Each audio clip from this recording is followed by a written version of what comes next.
أعوذ بالله السميع العليم من الشيطان الرجيم. بسم الله الرحمن الرحيم. الحمد لله رب العالمين. الصلاة والسلام على أشرف الأنبياء والمرسلين نبينا وإمامنا وقائدنا وقدوتنا محمد وعلى آله وأصحابه أجمعين. اللهم صل على محمد وعلى آل محمد كما صليت على إبراهيم وعلى آل إبراهيم في العالمين إنك حميد مجيد. اللهم بارك على محمد وعلى آل محمد كما باركت على إبراهيم وعلى آل إبراهيم في العالمين إنك حميد مجيد. اللهم رب اشرح لي صدري ويسر لي أمري وأحلل عقدة من لساني يفقهوا قولي. اللهم ربنا زدنا علما نافعا وعملا صالحا. اللهم ربنا زدنا علما نافعا وعملا صالحا. اللهم ربنا زدنا علما نافعا وعملا صالحا. ربنا تقبل منا إنك أنت السميع العليم وتب علينا يا مولانا إنك أنت التواب الرحيم. اللهم أعنا على ذكرك وشكرك وحسن عبادتك. اللهم أعنا على ذكرك وشكرك وحسن عبادتك. اللهم أعنا على ذكرك وشكرك وحسن عبادتك. اللهم أنت السلام ومنك السلام تبارك ربنا وتعالى يا ذا الجلال والإكرام. اللهم أنت السلام ومنك السلام تبارك ربنا وتعالى يا ذا الجلال والإكرام. أما بعد، السلام عليكم ورحمة الله وبركاته. Can everyone hear me? Riaz, can you hear me? Rahmatullahi wa barakatuh. Yes, we can hear you, inshallah. So this is the 50 hadith on Ruqya. It was collected by myself, and I'll give you the reasons why we collected this book. Firstly, it was because when I wrote this, or when I collected this book together, there was no book like that out there in the market as far as I knew. That was the first reason. The second reason, it was for the Raqis, the upper Raqis to know all the ahadith. To the upper Raqis to know all the ahadith or to know all the verses. So for them to be in easy access, to know the verses or to know the relevant ahadith, also to know the relevant evidences, because sometimes the Raqi may not know a specific evidence. He may know the hadith, but he may not be able to deduct a specific evidence. So that was the second reason. It was for the Raqis. The third reason, it was for the patients. So a lot of times patients have they go through a lot of issues,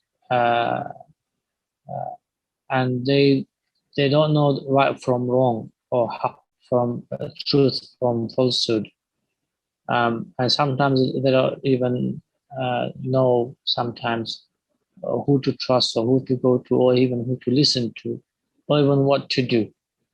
So alhamdulillah, this book covers near enough everything that relates to the patient. The fourth reason, it was for the family, the one who's suffering, maybe from ailment for a very long time, for between 20 years, 30 years or even more. So it's more for the family or for the friends and loved ones who care for that family or for that individual who is suffering, so that they are more learned and educated and aware of the realities and facts of this issue, of these ailments. So these are some of the reasons why I put this book together. And there's another reason, is also obviously for you to be aware of the magicians, and also to be aware of those people who claim that these things do not exist. It's also to be aware of them and to prove them wrong, basically. So these are some of the reasons why we put this book together, inshallah ta'ala. May Allah subhanahu wa ta'ala accept it from us and place barakah therein. Allahumma ameen, Allahumma ameen, Allahumma ameen. Allah subhanahu wa ta'ala also make this a means of enlightenment, education, information, reference point, and also a means of for people to be aware of this and not to fear these illnesses. It's like any other illness. If the tawakkul is there with Allah subhanahu wa ta'ala, and if the legitimate appropriate means are taken, then the cure takes place by the permission of Allah subhanahu wa ta'ala. طيب. So let me go straight to Hadith One. And the way I wrote this book, I tried to implement Imam Nawawi rahimahullah, the way he wrote Riyadh al-Salihin. And I also tried to implement Imam Bukhari rahimahullah, the way he wrote Sahih Bukhari. So the way I tried to implement Imam Nawawi rahimahullah is that he put a verse underneath a chapter, and then he put a hadith. Sometimes you'll find one verse, sometimes you'll find two verses, sometimes you'll find three verses. So I tried to implement Imam Nawawi. So before I put a hadith down, I give a verse. And I tried to implement Imam Bukhari rahimahullah by giving chapter headings. And these chapter headings are deduction either from the verse or either from the hadith or either from the both. They are deductions from either from the verse or either from the hadith or either from both. And usually it's from both. I'm in Bangladesh at the moment, so it's the monsoon season. The power might cut. Just give me a few minutes before, inshallah, now we turn the generator on, and I will be back on in a few minutes, inshallah, if the power cuts. Just bear with us, inshallah.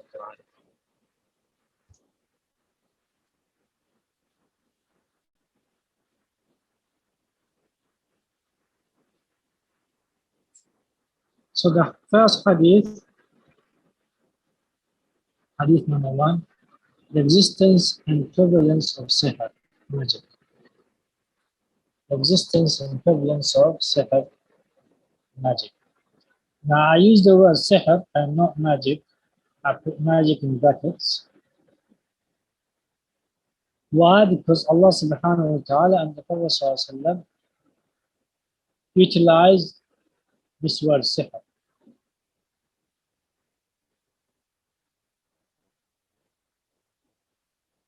And thereby, I put magic in brackets because magic can be seen as something positive.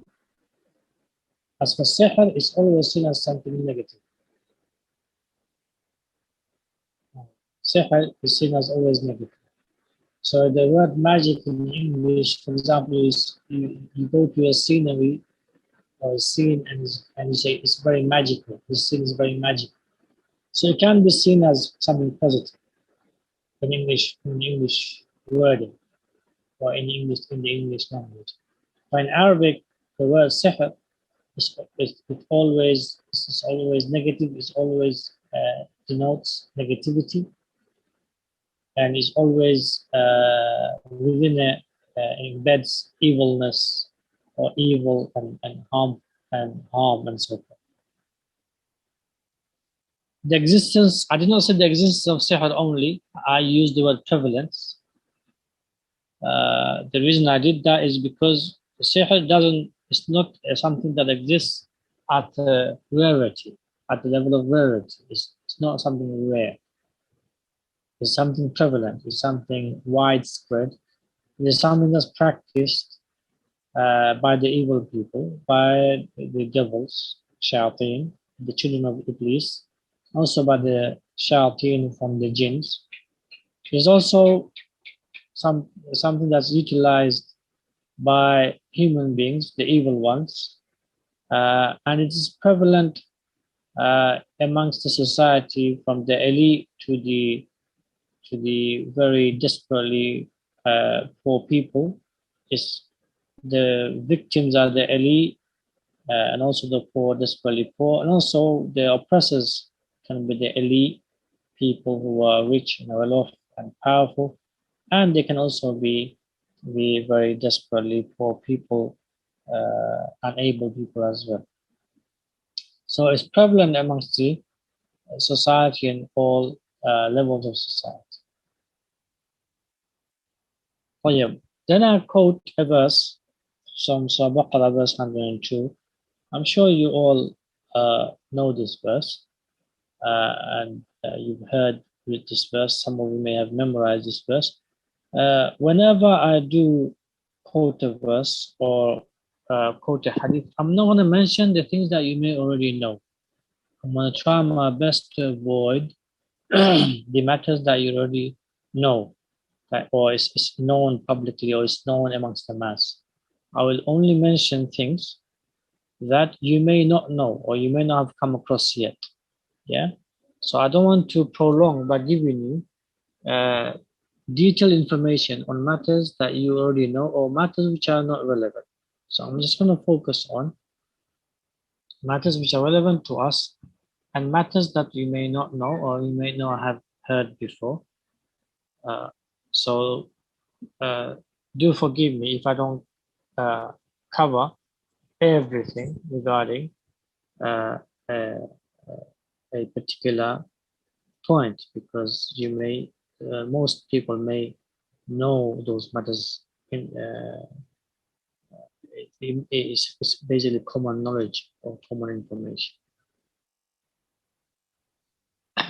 So here the most important point here is sihr is something that Allah subhanahu wa ta'ala taught the devils, the shayateen, and before they were taught, Allah subhanahu wa ta'ala made it very clear that if you learn these things, you'll go out of the fold of Islam. Whoever learns these things, be it the human beings or be it the jinns, if you learn this, you'll go outside the fold of Islam. Allah subhanahu wa ta'ala made that very clear in this verse, and let me just read this verse in Arabic for you, and then I will give you the main points from there. Allah subhanahu wa ta'ala says, واتبعوا ما تتلو الشياطين على ملك سليمان وما كفر سليمان ولكن الشياطين كفروا يعلمون الناس السحر وما أنزل على الملكين ببابل هاروت وماروت وما يعلمان من أحد حتى يقولا إنما نحن فتنة فلا تكفر فيتعلمون منهما ما يفرقون به بين المرء وزوجه وما هم بضارين به من أحد إلا بإذن الله ويتعلمون ما يضرهم ولا ينفعهم ولقد علموا لمن اشتراه ما له في الآخرة من خلاق ولبئس ما شروا به أنفسهم لو كانوا يعلمون. So this is the famous verse in Surah Baqarah, which speaks about the first time when sihr was introduced. Sihr was introduced to the devils, to the jinns, and to mankind. And what was said to them, this is a trial upon you all. This is trying between not simply bid'ah and sunnah. No, this is a trial upon you all between iman and kufr. إنما نحن فتنة فلا تكفر. This is a fitna. It is a trial, right, between iman and kufr, belief and disbelief. Kufr, iman, Tawheed and Shirk, monotheism, worshiping Allah alone, and associating partners with Him. Okay, فَلَا تَكْفُرْ, so do not commit disbelief. So they made it very clear before they taught Sihr to whoever wanted to learn. Obviously, whoever did learn, they became kafir. They went outside. If they were Muslim, they went outside the fold of Islam. And if they were not Muslim, then they became more of a worse disbeliever, more of a worse kafir.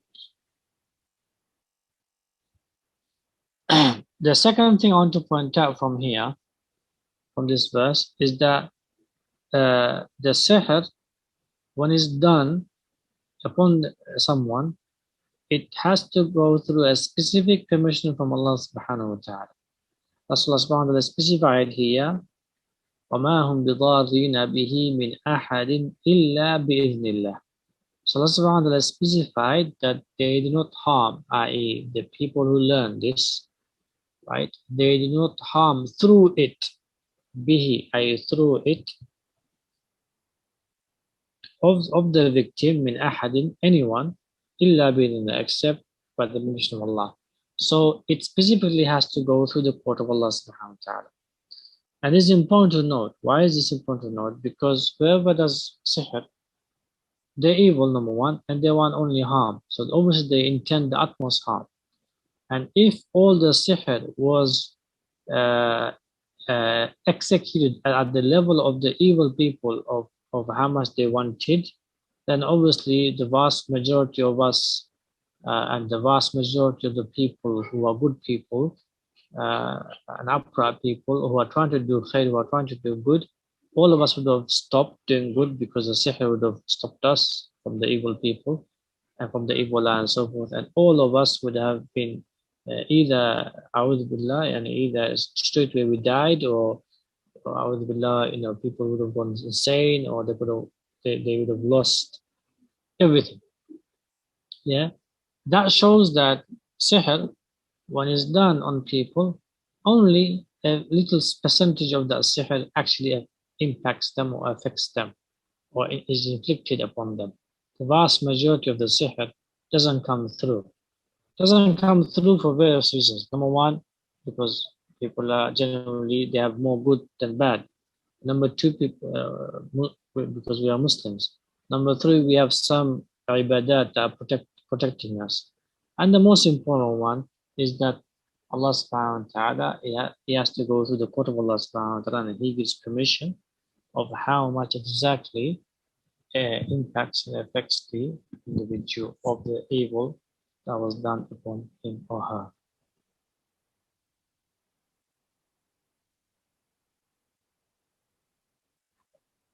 The next verse, ثم بعثنا من بعدهم موسى وهارون إلى فرعون وملئه بآياتنا فاستكبروا وكانوا قوما مجرمين فلما جاءهم الحق من عندنا قالوا إن هذا لسحر مبين. So when Musa salam showed his miracle of the staff of a huge stick that turned into a snake, and that was destroying all the other sihr. So every sihr that they threw at Musa salam and the believers, then the snake would become a snake. It would destroy all the sihr. Whatever sihr they will throw at Musa salam, it will destroy. So Firaun and his people began to say, this is the bigger sihr. This is a bigger sihr. This is a greater form of sihr. They did not see this as a miracle coming from Allah subhanahu wa ta'ala. So the whole story of whole biography of Firaun, and Firaun using magic affirms magic controls emotions, controls senses, because the people, even Musa Islam, saw snakes, but in reality they were sticks and they were ropes. Yeah. So this affirms in the Quran clearly and explicitly that magic exists, and it can control or it can manipulate emotions, and it can manipulate senses.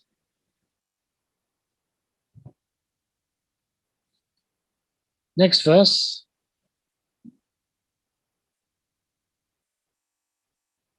Right at the end, this verse when Isa alayhi salam used to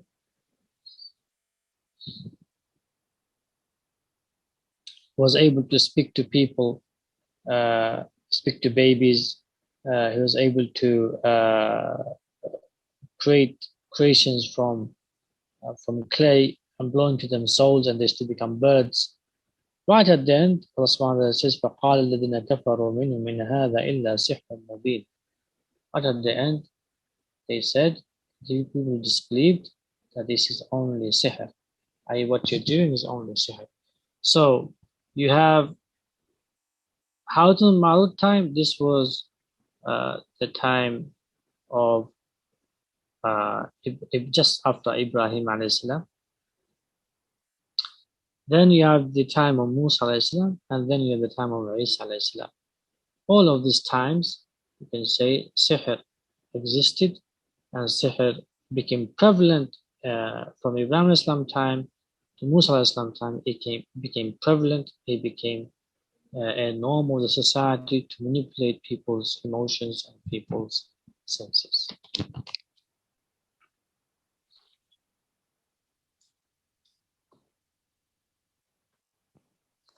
Next verse. أكان للناس عجبا أن أوحينا إلى رجل منهم أن أنذر الناس وبشر الذين آمنوا أن لهم قدم صدق عند ربهم قال الكافرون إن هذا لساحر مبين.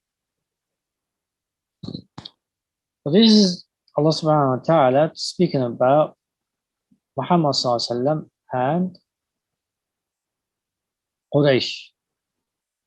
Here, when they could not answer the Quran, the amazing miracle of the Quran in itself, Prophet was recited, and he answered all of the questions, all of the queries. They began to say, right at the end, they began to say, Inna hadha la sahirun mubin. He is a magician. He is a magician. He's manipulating the hearts of us. He's manipulating the senses of us. He is a magician. So here, this is affirming that magician existed in time of Muhammad sallallahu alaihi wasallam. Magic existed in time of Muhammad sallallahu alaihi wasallam, so much so that the kuffar, the disbelievers, when they were unable to answer the Quran and unable to answer what Prophet sallallahu alaihi wasallam brought, right, and when he was able to answer all of their questions and queries, they began to say that he is nothing but a magician.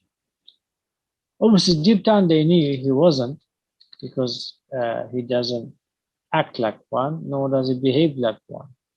Right? So deep down they knew he was not a magician, but the reason they said this is that, generally speaking, from the get-go, from day one, people knew magic and magicians are bad people, evil people. And whoever goes to them, they're not good people as well. So that's why it was called sihr. The meaning of sihr is something that's hidden, something that's done at night or the last portion of the night. So that's why even the bad people, they don't claim to be those who go to magicians. They don't claim to go to magicians. They claim to go to pirs or mullahs or murshids and so forth. And those who commit the sihr and shirk and so forth, they don't claim to magicians. They claim to be billah, they claim to have links to Muslim jinns, or they claim to be close with Allah and so forth and so on. Yeah. So no one wants to be a magician, and no one claims to do magic as well.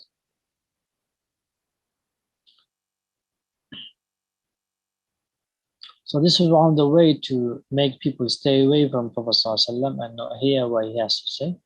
And that's why they began to say this: he is a clear-cut sahir. So these are the three verses, or four verses are quoted. 1, 4 verses, and each of these verses are giving evidence of sihr over generation.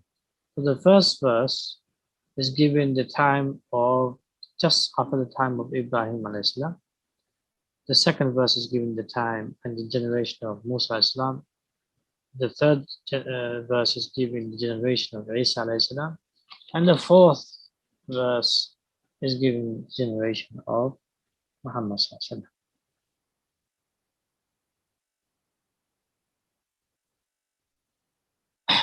Then you have the long hadith which is mentioned in Sahih Muslim. You know the famous hadith of the boy in Surah Buruj, the wali of Allah Jalla wa Ala in Surah Buruj. This is Rasulullah narrating from narrating from Allah Subhanahu wa Taala. Allah Subhanahu wa Taala revealed it to him because he did not witness this. So it was revealed to him through Jibril alayhi salam or through direct to Muhammad sallallahu alaihi wasallam. كان ملك في من كان قبلكم. There was a king before you all. وكان له ساحر, and he had a magician. When he became old, he said to the king, I'm becoming old. Give me an intelligent young boy who I can teach him sihr. Yeah.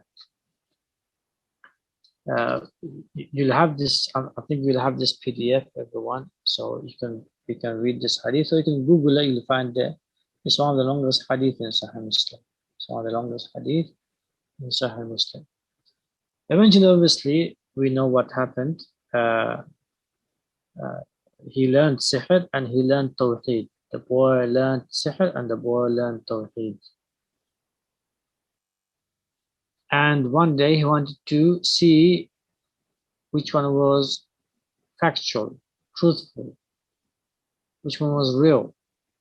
And in his heart, he knew what the worshipper was saying was true.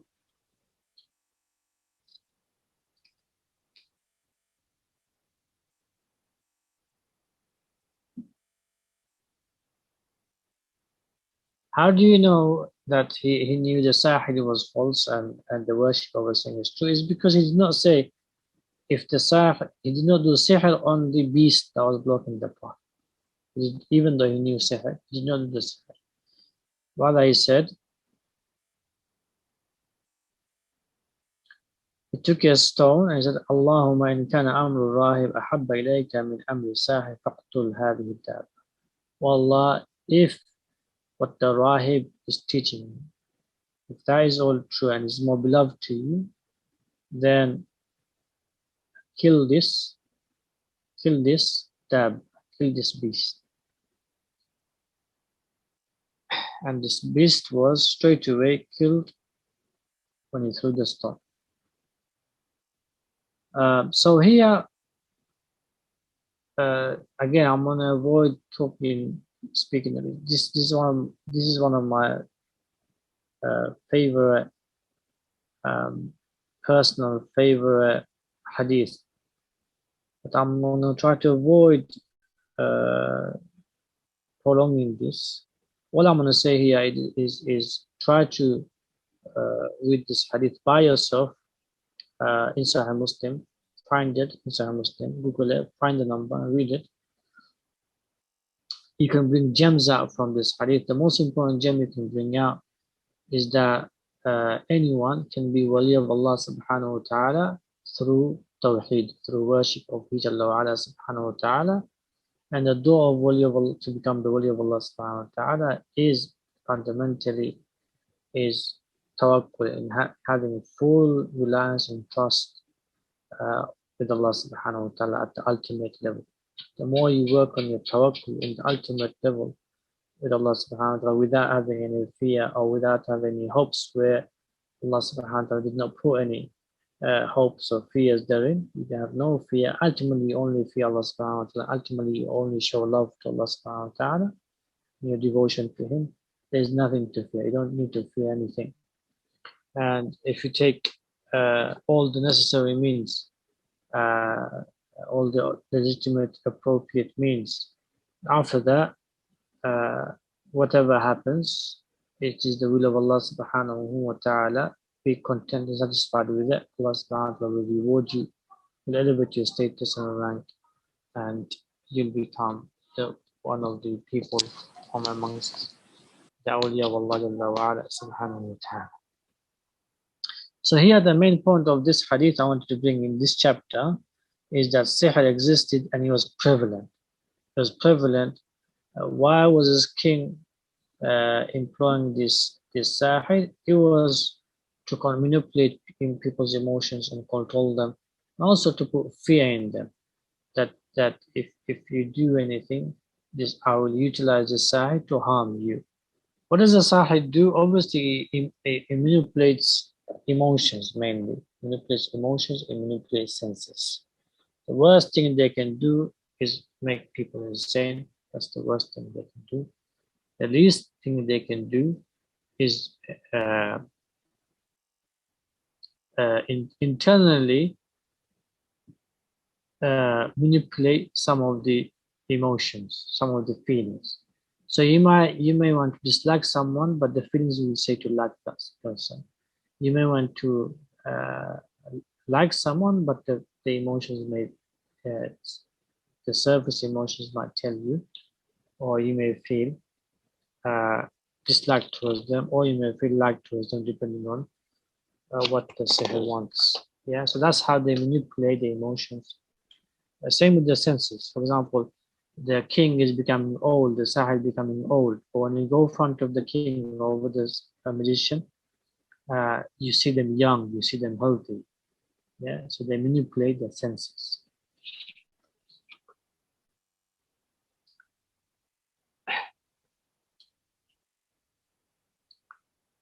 So if you go to end of the hadith here, I point out some points of benefit.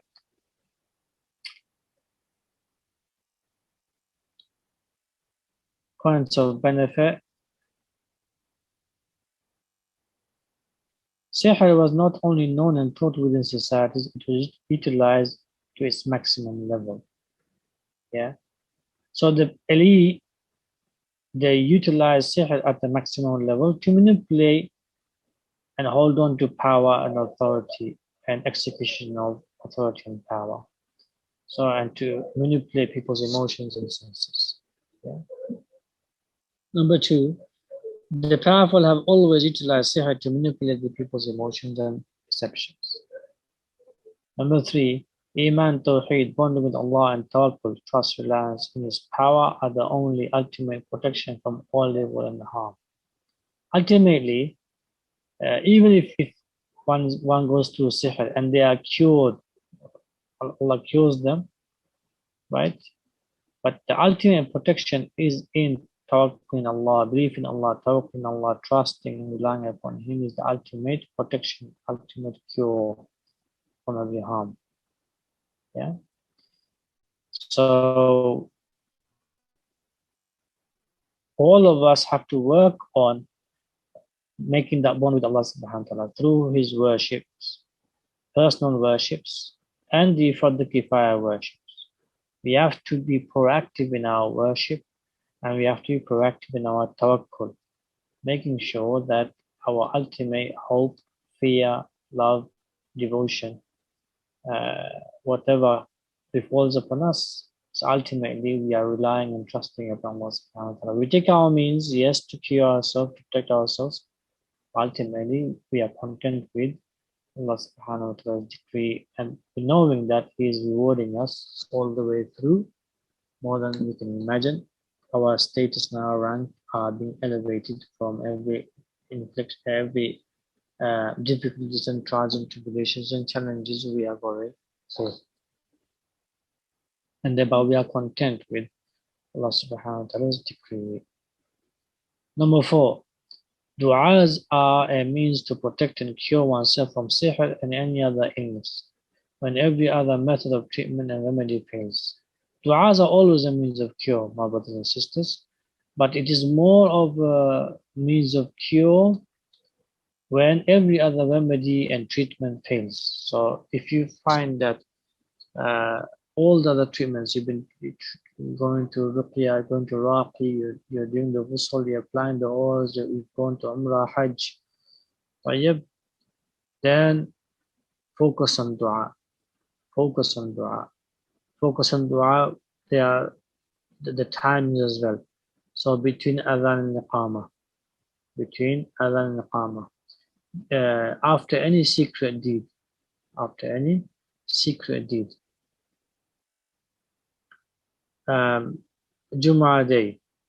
The last portion of the Jumu'ah day, or even during the Jumu'ah time.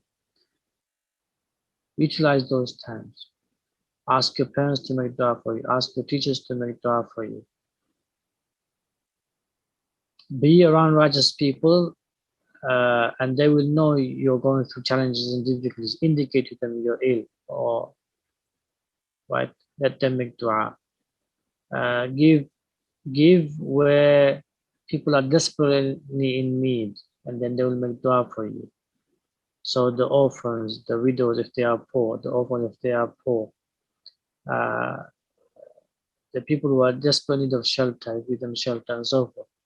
All of these are means for Allah subhanahu wa ta'ala to cure you. Seek them out and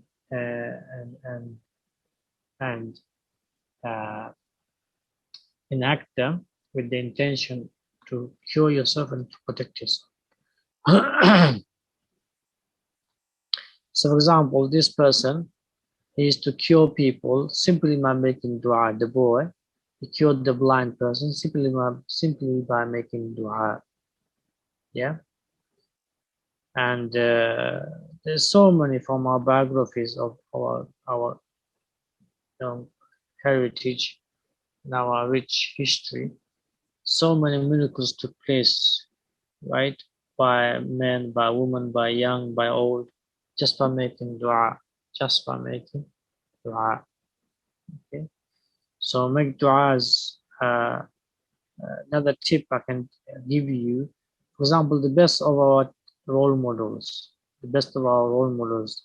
be it our teachers, be it our scholars, be it our worshippers, the best of them, they are protected. How are they protected? Yes, they do sa'i, yes, they do the adhkar. Most importantly, they have the tawakkul, and the other one is they make dua. They make dua for Allah subhanahu wa ta'ala to protect them. And if they're ill, for Allah subhanahu wa ta'ala to cure them. Yeah. You may ask one more point, how specific should the dua be? The more specific, the more better. So whatever you're going through, make the dua specific. For example, here the boy in the story, he said, Wallah, return the eyesight of this blind person. So he was very specific in his dua. He was very specific in his dua. Yeah. Same with Isa, he was very specific in the dua. Same with Muhammad. So whatever they were making dua for, they were very specific. Now you might say there's a hadith that the more general dua is the more better. That is when you're not seeking something specific. So when you're not seeking something specific, then you generalize the dua, include everyone, include everything. But when you're seeking something specific, you specify that matter in that dua. Allah loves to hear the specific and to answer the specific. That's how you know Allah exists, because He's answering your specific du'as. Yeah. So specify the du'as. So for example, you say, well, you get a burning rage against your spouse. So say, Ya Allah, burn the source of the burning rage I get against my spouse. Yeah. Or you can go a bit more specific if you know. So if it's sihr, you say, oh Allah, burn the source of the sihr that gives me the burning rage against my spouse. If you know it's hasad, you say, oh Allah, ya Shafi, burn the source of the burning hasad, which raging hasad, which rages in my heart. Yeah, so go a bit more. Go as specific as possible. The more specific you will go, the more better because you know Allah subhanahu wa ta'ala is listening and Allah subhanahu wa ta'ala is answering. Yeah? And it will also burn the veil that the devil has put, or the magician has put. It will burn the sihr, blockages of sihr that he has put, or she has put, or they have put in between the actual core of the sihr.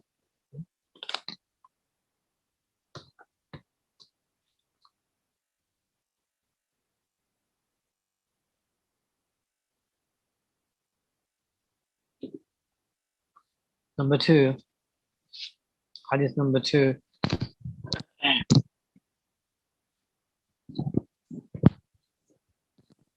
Noble and upright can be inflicted with sihr.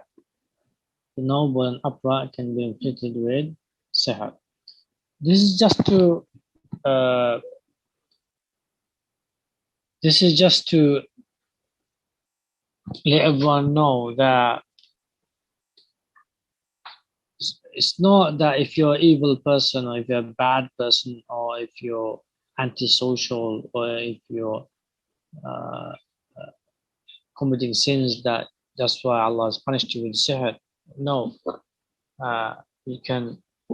anyone can be inflicted with sihr, even the noble and the upright, the ulama, the worshippers.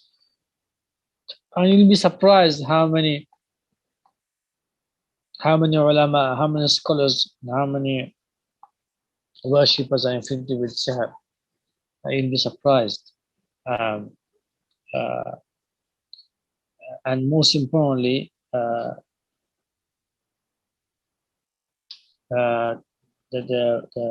example, Musa alayhi salam, when the musicians threw the stick and the ropes, he affected everyone, including Musa and Harun alayhi salam. They saw the sticks as snakes, they saw the ropes as snakes, so their senses were inflicted with sihr. Yeah. Obviously, Muhammad sallallahu alaihi wasallam, will come to that hadith. He was also inflicted with sihr. And this is to give you that sihr can, sihr in of itself is a trial for the believers to be the best of the best, and trial for the disbelievers to become the worst of the worst. It's simply a trial, fitna. This is a fitna, it's a trial between kufr and shirk, and iman and tawfiq.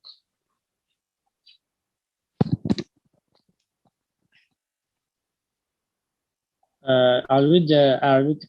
قالوا يا موسى إما أن تلقي وإما أن نكون نحن الملقين قال ألقوا فلما ألقوا سحروا أعين الناس واسترهبوهم وجاءوا بسحر عظيم أوحينا إلى موسى أن ألقي عصاك فإذا هي تلقف ما يأفكون. So here Allah subhanahu wa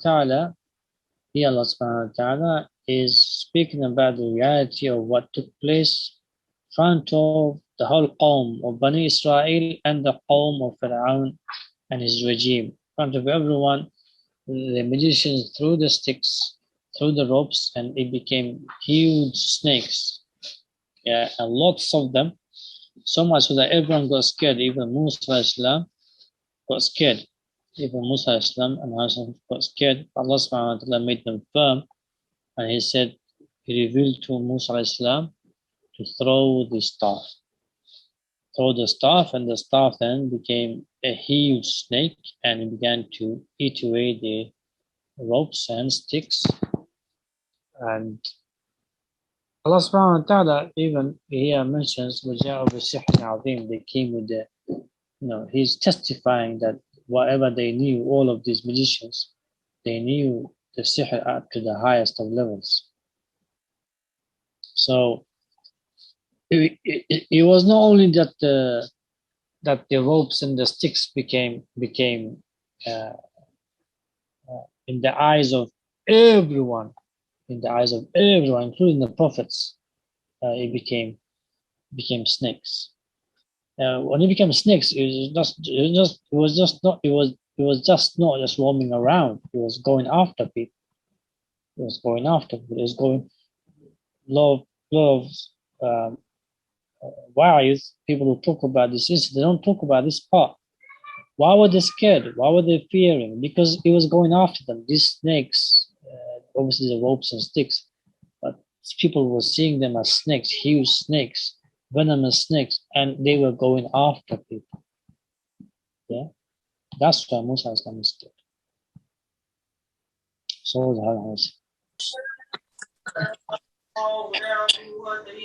So Aisha, as for the hadith, Aisha narrates,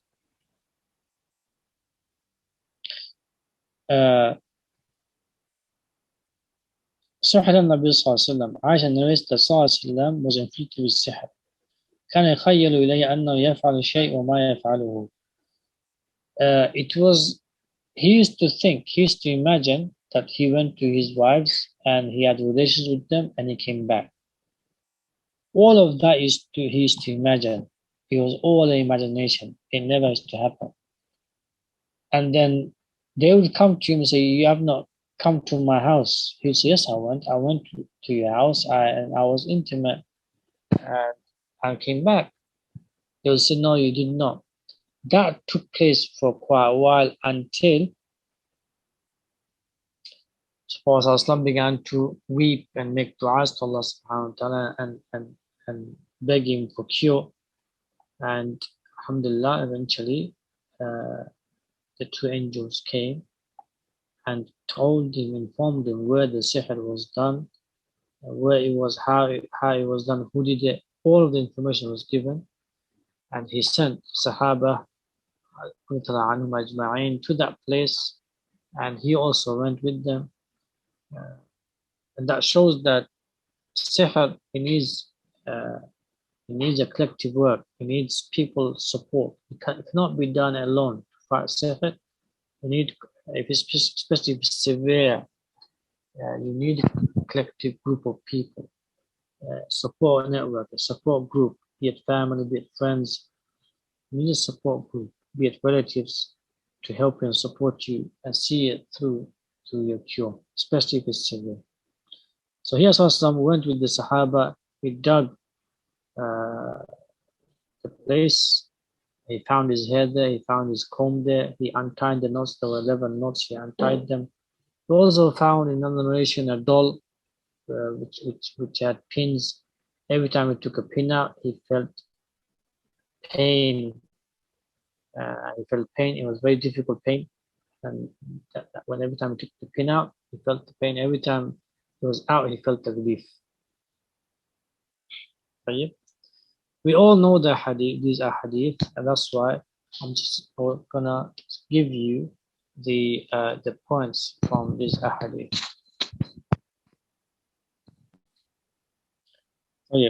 Points of benefit.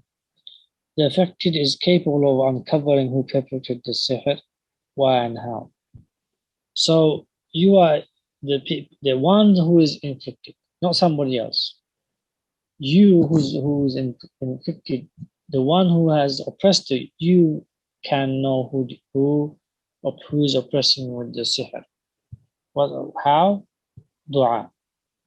Make dua. Like Sallallahu did. He made dua to Allah to show him, firstly to cure him, and then show him where the sihr is, who did it. Allah subhanahu wa ta'ala showed him where the sihr is, who did it, how they even did it.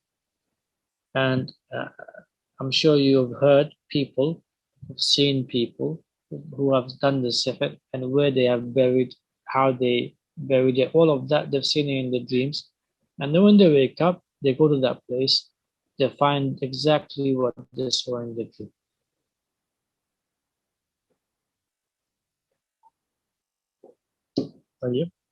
So, dua. Make the du'as against the sahid, make the du'as against the sihr, make the du'as against the devils and the shayateen and the jinns who are bothering you. These du'as, ask Allah to strike them, burn them to ashes, and Allah subhanahu wa ta'ala will show you who did it, because he or she is the oppressor of you. Second, the process of identifying the perpetrator involves intention, dua, salah, and recitations. That's what exactly Islam did. he made the intention, he made the du'as, he made the salah, and he recited. Obviously, the sihr was bothering him for a while. So during all this time, he was making du'as, he was reciting, he was praying the salah, he was doing everything to cure himself until it was too much. He became bedbound. That's what they came. They found him bedbound. One was on his head, one of the injured, the other one was on his feet, right? And they said, "What's wrong with him?" In other words, he was bedbound. Yeah. So it became so worse that he could not get up from bed. Sihr affected him so much.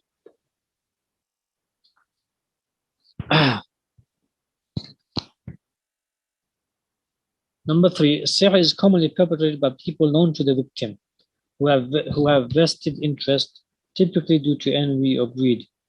Eating and taking the victim's asset or marriage to their sons, daughters are typical examples. Yeah. So the people who commit the sihr, they are people around you. They are close to you. They're not far people. They're not distant people because they have no interest to do sihr on you. Right. So it's usually the close people.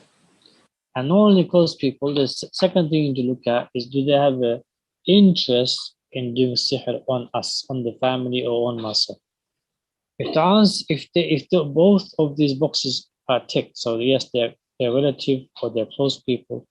And number 2, as the most important one, they have an interest in doing sihr, then the du'as are made and you keep seeing them, and then physically, wherever you see the sihr, you go and find it. Then these are signs that these people are doing the sihr.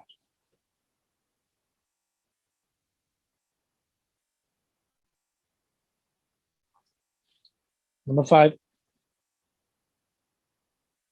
Number 4, sorry. It is not uncommon for the perpetrators of sihr to possess a sweet tongue by which they hide and cover their evil intentions and tracks. So that's another sign. Your enemy, especially if he or she doesn't want you to know he or she is your enemy, they will either completely stay away from you, or they will come very, very close to you by giving gifts and by having a very, very sweet tongue. Giving gifts, you won't, 1 or 2 might be expensive, but the rest will be just general gifts. It will not be expensive one, but mainly it will be just to win over your heart. That will be the motive, to win over your heart. So you give information about yourself, you give information about your family. So according to that information, they can keep doing sihr.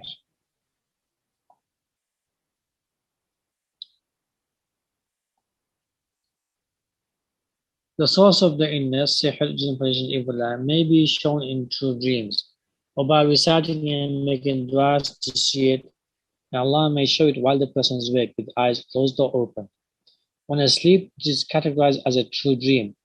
When awake, it is categorized as kashf, a type of unveiling of hidden or unknown information. So this can happen to you when you're making dua to Allah subhanahu wa ta'ala. You can suddenly you see a vision. You could be awake. Your eyes could be closed or it could be open. You suddenly see a vision. For example, you see front of your garden. Next to the gate, there's an egg buried there. Just suddenly see a vision. You go to the front of the garden, you dig up that part, and you see an egg there. Yeah. So this is called kashf. So if you're awake, it's called kashf. However, if you're sleeping, then it's called ruqya sadiqah or ruqya salihah.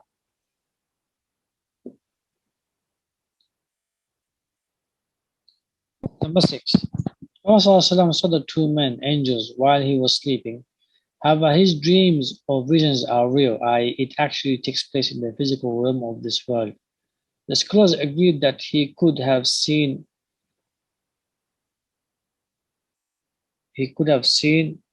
while awake, even though his eyes were closed.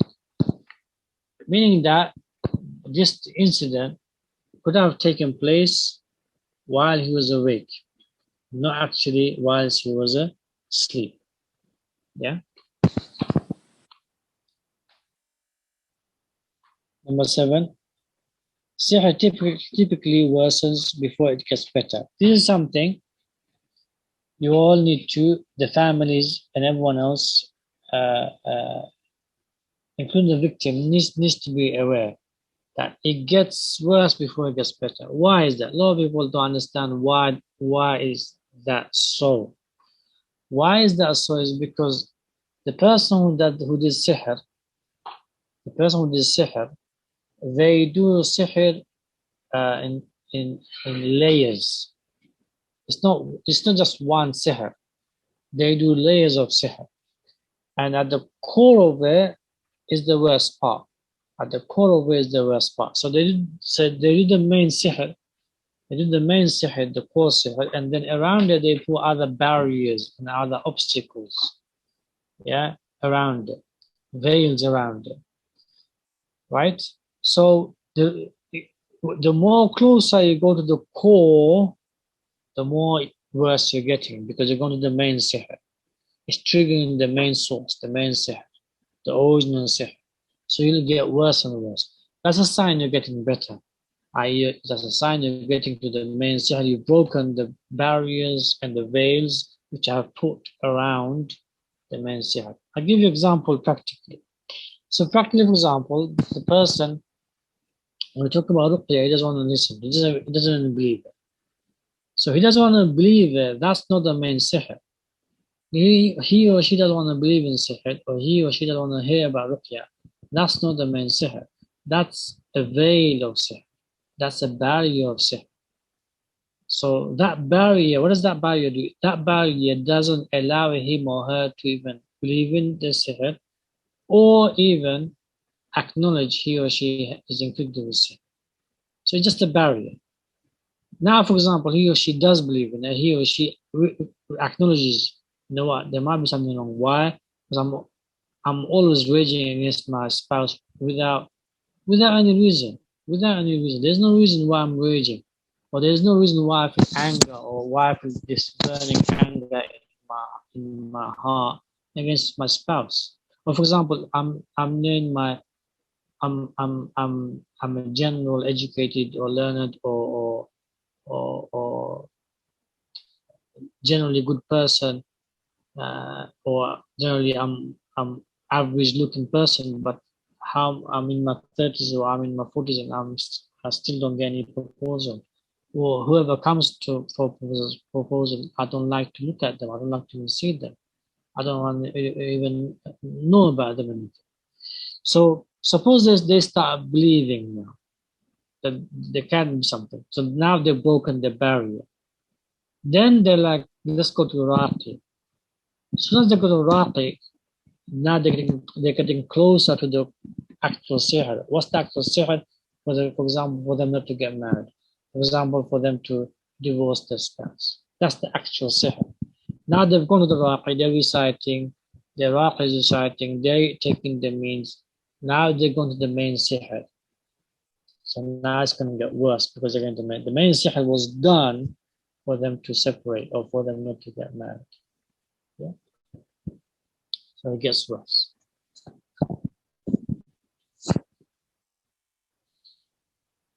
How long does it get worse for? That's another question we're going to ask. It depends how many sihr the person has, how severe the kufr and shirk was. So it depends. Usually, the severity lasts 6 to 8 months. 6 to 8 months, the severity.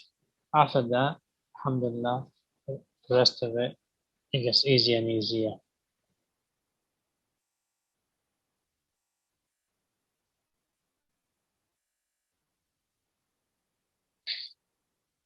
Sihr typically, number 7, sihr typically worsens before it gets better.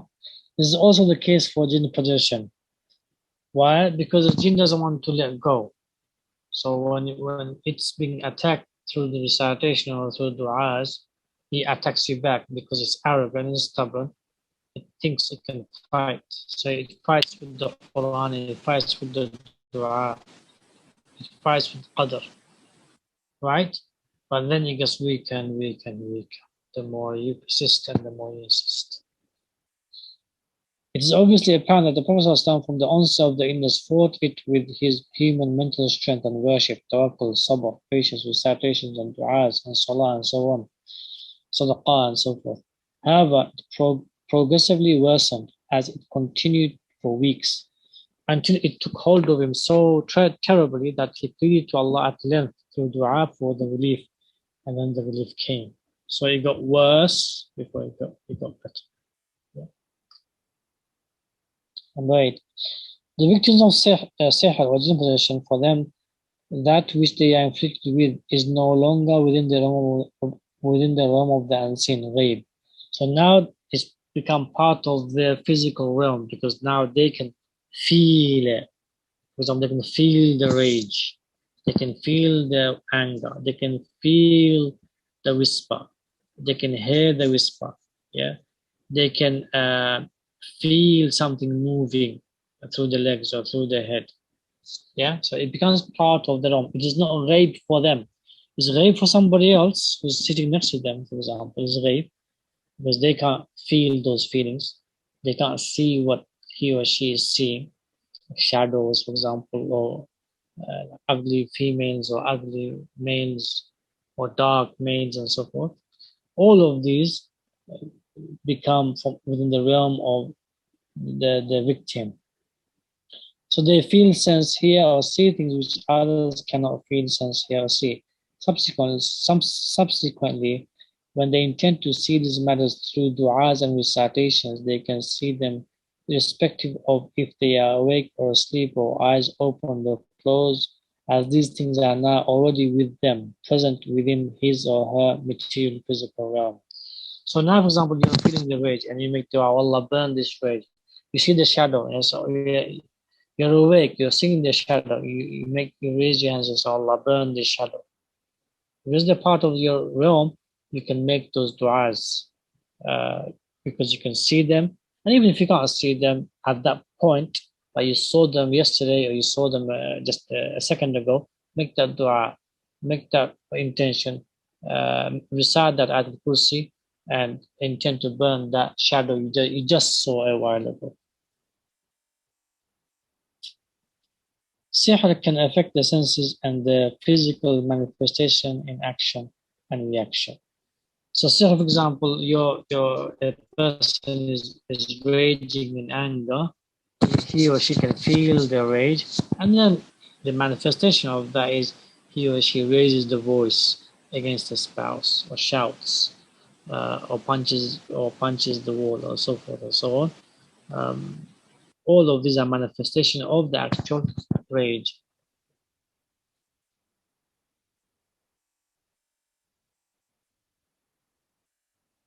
If the location of the sihr is known, it should be brought out and destroyed. It can be destroyed by reciting Ma'awadatain, Surah Falaq, Surah Nas, and untying the knots, extracting any inserted needles, and then either burning it or placing it in recite water.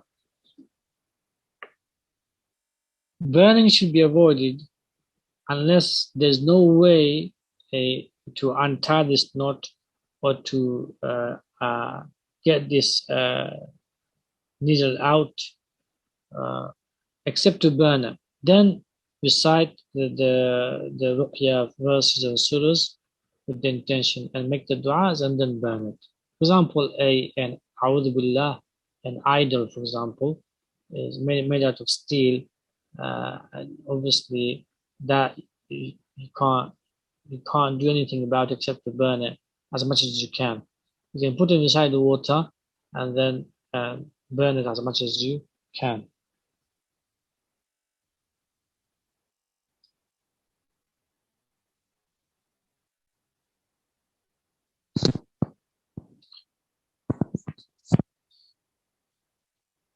A very righteous person, number 11, a very righteous person can be inflicted with sihr and jinn-possession, be it a noble worshipper, a known and famous scholar, or a great leader. And it has happened in the past, and it can it happens today in the present day, and it will happen in the future. He has obviously the greatest of worshippers was Prophet ﷺ, the greatest of scholars Prophet ﷺ, the greatest of leaders Prophet ﷺ. He was inflicted with sihr, so it can happen to anyone and everyone. Number 12. One may seek the assistance of others in destroying the sihr and becoming cured. The Prophet ﷺ enlisted assistance from some of his companions, Ali, Ammar, Jubayd, Ibn Iyas, and Harith ibn Qais, to travel with him to the location of the sihr to destroy it and bury the well. So this shows that sihr is something that you need support around. You cannot do this alone. And this is another trap of the shaitan that tells you, you can do it alone. Don't speak to people. And the more you talk to people about sihr, but talk to relevant people who can help you. Don't talk to anyone and everyone. Talking to anyone and everyone will only belittle you more. But shaitan, when you're alone, will belittle you more. Why? Because it will tell you, look, they see you as a crazy person. They see you as an insane person. So don't talk to anyone and everyone. Talk in detail to the people who actually can support and help you. So firstly, your family. Secondly, your close friends, and your thirdly, your relatives, close relatives, who really want to cure you. And fourthly, obviously, the raqis that you go, after raqis that you go for help and assistance. Tell them everything in detail. The intimate issues you can indicate, and the smart raqi will be able to understand, inshallah. Number 13, major and severe cases of sihr have shayateen actually working for it in order to execute its due evil motives. One may confront the magician or the one who's commissioning them so long as it will not cause more harm or break family ties with the next generation of relatives. Prophet privately confronted Labid and did not make it public. Labid admitted to his crime, explained that his motive was to make money. Despite the admission, the Prophet did not apply the capital punishment on him.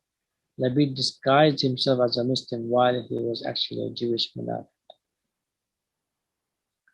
So the point here is you can confront the one who did this, but to make sure it doesn't cause you more harm.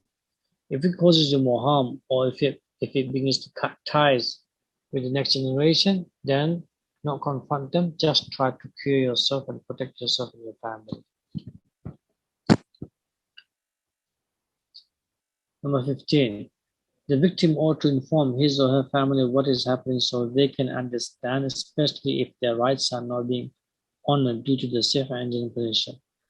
Prophet informed, explained in detail to Aisha what had been occurred, and to his other wives. He explained what was happening.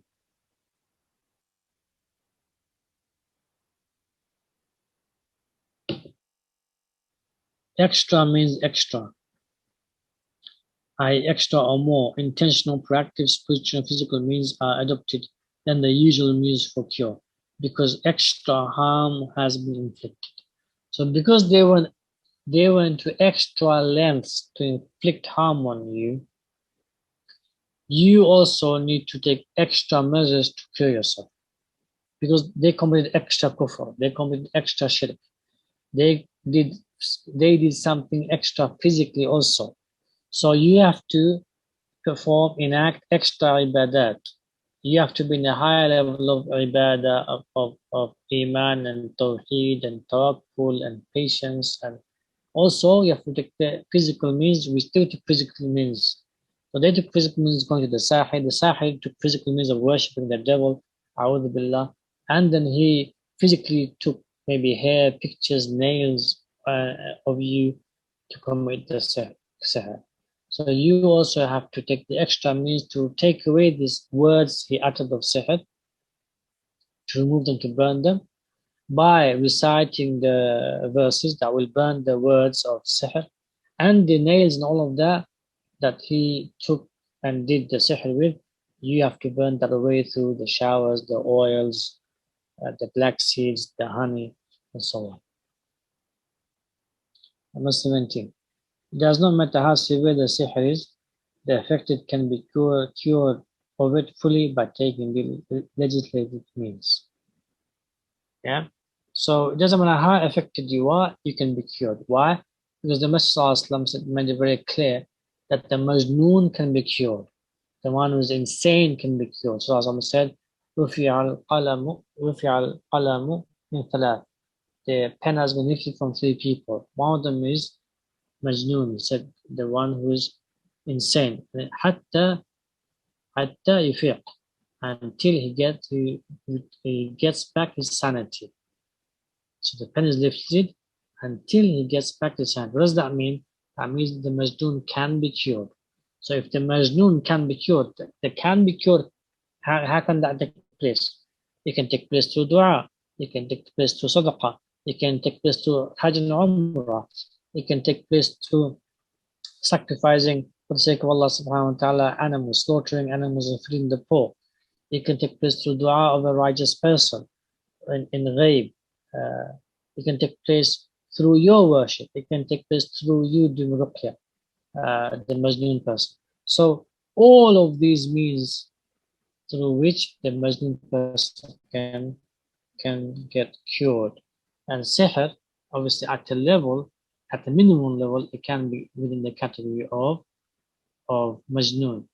Yeah, because you're not fully control of your emotions, you're not fully control of your senses. So if the completely insane can be cured through du'as of other people, through Umrah or through Hajj or through feeding the poor, through Sadaqah and so forth and so on, then the one who is beneath fully insane person, of course they can get cured. Alhamdulillah. With that, we have completed two ahadith. Next week we'll continue from the third ahadith. If there's any questions, inshallah ta'ala, we'll take one or two questions.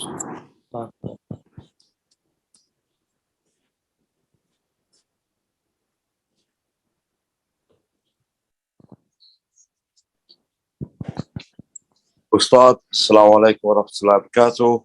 I have on the Q&A 7 questions here. I understand that you're going to give 10 minutes for Q&A. So I'll just read a question from, I'll start here, from Brother Zaid. Assalamu alaikum wa rahmatullah. They do magic on the eyes of the people. Does this mean the snakes of the Sihr was not real, or that it was real? No, the actual ropes and sticks, they remain sticks and ropes. But the sihr that was done on their eyes, so the eyes were manipulated. So the sihr worked on the eyes, not that the sticks and the ropes became snakes. But when it comes to Musa alayhi salam, his stick actually turned into snake. And it would not return back to a staff if anyone else holds the staff of Musa alayhi salam.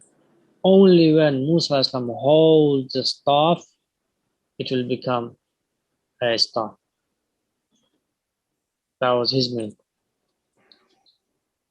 Okay, Bismillah. The next question. How can a person attain the Kashf you mentioned and see what's harming them, or is that just a divine gift? It's neither. If Allah wants to show you, He shows you. It's fully in the hands of Allah. It's fully within the will of Allah subhanahu wa ta'ala. So it's not about you're a good person or you're a bad person. If you're a bad person, you'll not see it. If you're a good person, you'll see it. No. If Allah wants to show you, He will show you. Okay.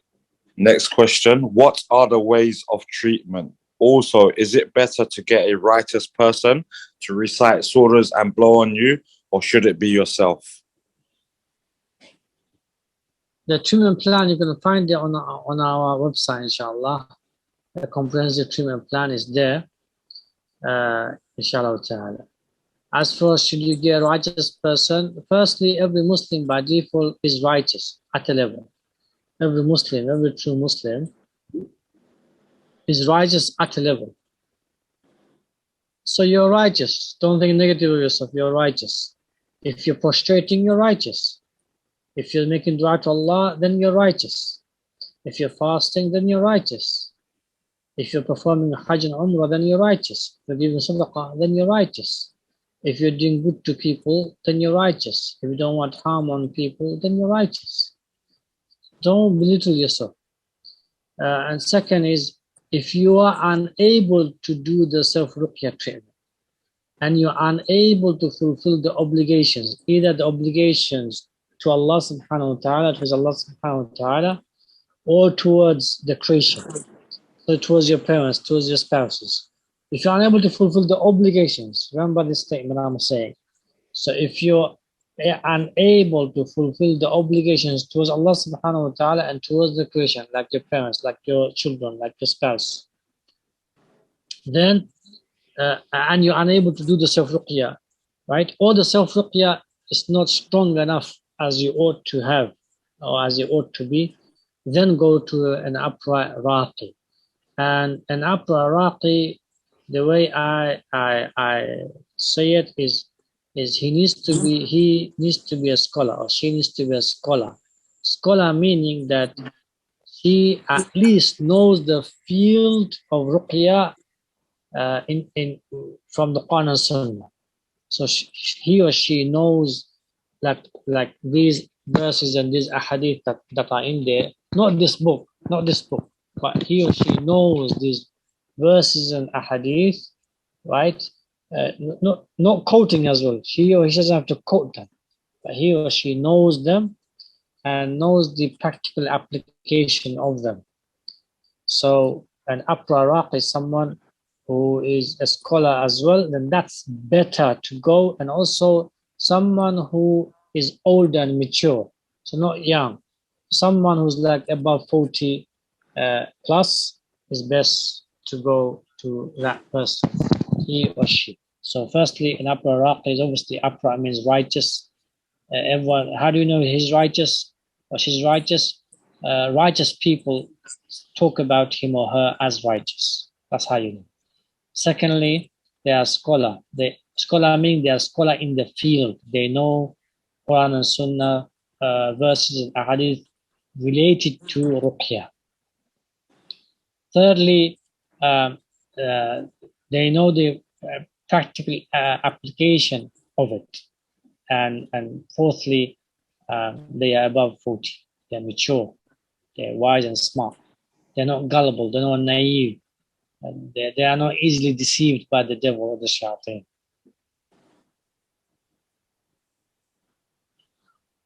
Next question. For blockages, you have recommended reading Surah Imran, Surah Maryam, and this has become a burden for me. And I also have blockages in my worship. What can you advise to do to destroy the sihr and hasad? Whatever worship you are able to do, obligatory worship, whatever obligatory worship you are able to do, and then whatever recommended worship you are able to do, that you can, the worship you can prolong them. The worship you can make the quantum more. So I'll give you an example. So for example, you are able to recite the Quran. Prolong the recitation. Prolong it. So you're reciting 20 minutes, prolong it for 30 minutes. So every day, prolong the recitation. Today recited 20 minutes, tomorrow recite 25 minutes. The third day recite 30 minutes. The fourth day you go back to 10 minutes. You can't do it more. No problem. On the fifth day, go back to 30 minutes. On the sixth day, go to 35 minutes. So any worship you're able to do, number one, prolong it. When it comes to intentions, make sure the first intention is to worship Allah. That's the first intention. The second intention is for ruqya. is for Ruqya. So make sure the first intention is always there of worship Allah. Now worship Allah, that in of itself can be, you can make many intentions. For example, you're worshipping Allah to thank Him. For example, you're worshipping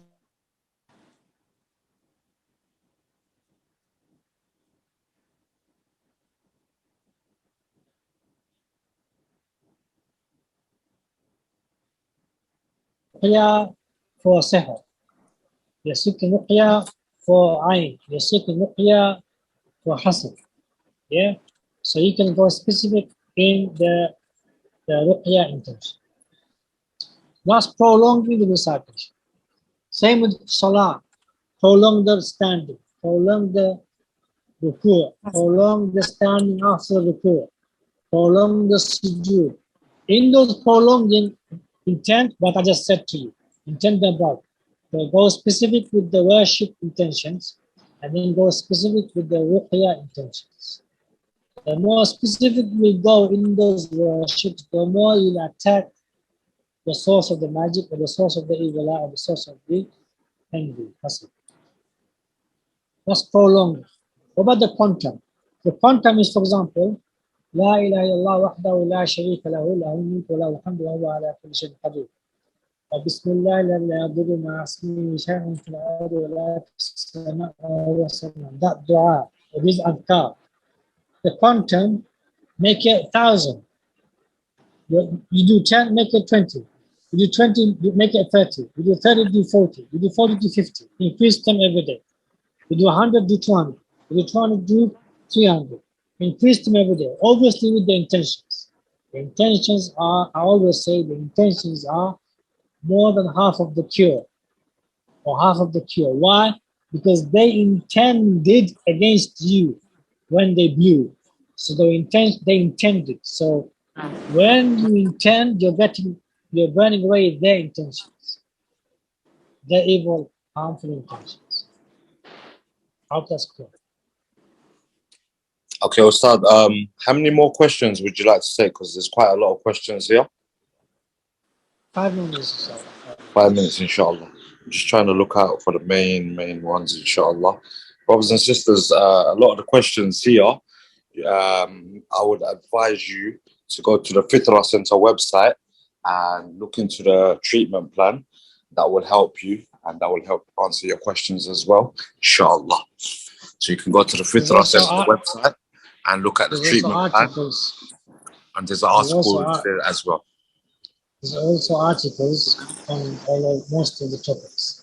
There's also videos on most of these topics. You can listen to the videos also. Okay. There's also a lot of videos on YouTube on the Fitrah Center website, which will answer a lot of your questions. Okay, the next question I'll start is, okay, how do you know the difference between medical illnesses and spiritual illnesses? Evil eye, sihr, jinn-related illnesses.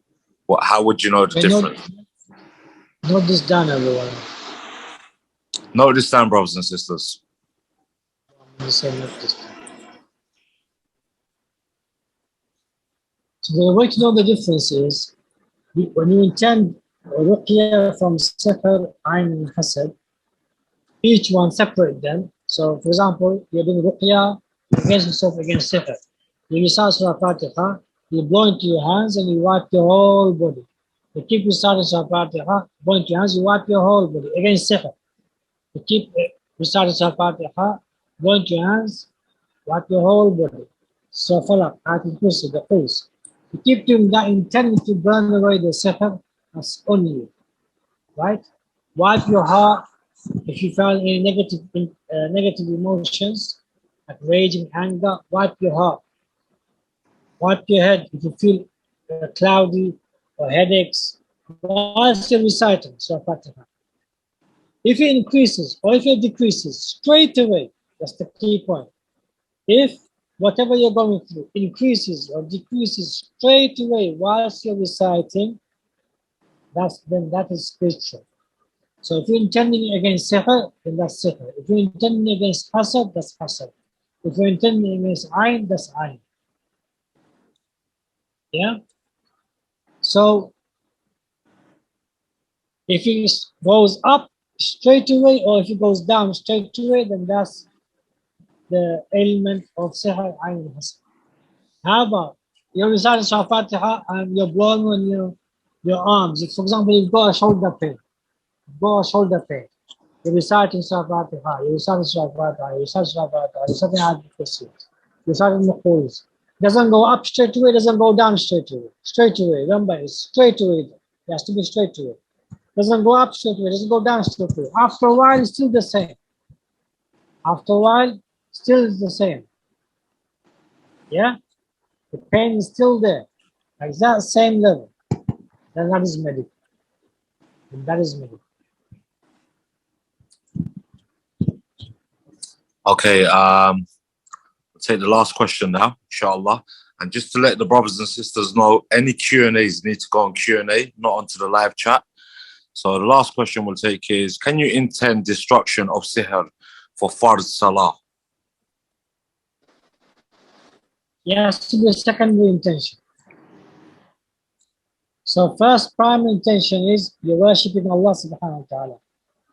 Worshipping Allah subhanahu wa ta'ala, you can go specific, as you said, it can be out of thankfulness, it can be out of who He is, Jalla wa ala. So it has to be worship, that's the primary intention, worshipping Allah subhanahu wa ta'ala. The secondary intention can be Ruqya in for Salah as well. No problem. Okay. Ustad, before we end this, any advice to the brothers and sisters that are afflicted, just to end this with today, inshallah? No, Allah subhanahu wa ta'ala did not name Himself as Shafi except to cure people who are ill.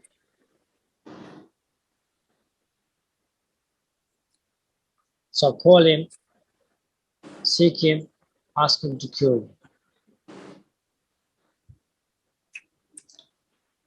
Ustad, Jazakumullah khairah for your time. May Allah subhanahu wa ta'ala accept it and bless you abundantly. Allahumma ameen. And when will the next class be? Next week, Monday? Next Monday. Inshallah. Jazakumullah khairah, Shaykh. Assalamu alaikum wa rahmatullahi wa barakatuh.